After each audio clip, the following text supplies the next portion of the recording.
membuat ISET itu, masa itu kita menentang siapa? Kita menentang Dr. Mahathir. Semua orang Melayu pada ketika itu bersatu menangis menentang Dr. Mahathir. Sebab Dr. Mahathir pada ketika itu dah memberikan kuasa kepada orang-orang lain. Dia kata, dia menangis bahawasanya, oh, kita tidak mahu negara ini kita bagi kepada bangsa lain. Siapa yang bagi? UMNO tak pernah bagi. Tak pernah. UMNO sehingga hari ini tidak pernah bagi. Siapakah bagi orang bukan Melayu yang menduduki tentang MOF? Menjagakan, Menteri Kewangan. Siapakah orang Melayu, pemimpin Melayu yang meletakkan seorang menteri itu masuk dalam MARA, duduk dalam MARA dan chair MARA punya pada ketika itu siapa? Mahathir.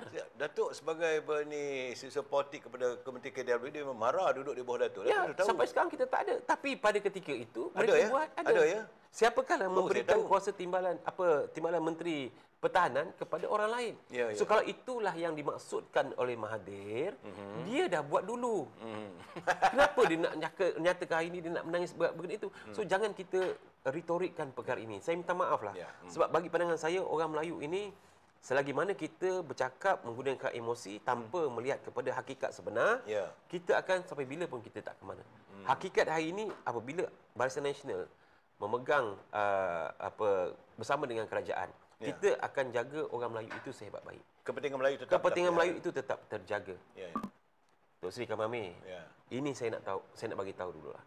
Kalau Mahathir kata begitu, saya nak tanya dia balik. Pada ketika dia menjadi Perdana Menteri 22 bulan. Ketika bukan itu 22 tahun 22 bulan ketika itu ada satu dasar tahfiz negara. Dasar tahfiz negara ini adalah dasar yang kita nak pulangkan balik menjaga siapa? Agama. Menjaga orang Melayu. Ini yang dikata nak buat payung besar ni.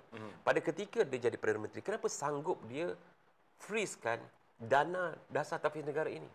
Sehingga kan ada banyak tahfiz-tahfiz di dalam negara kita pada ketika itu gulung tikar. Disebabkan tidak ada duit peruntukan daripada kerajaan yang selama ini kita buat. Kenapa tak buat macam tu?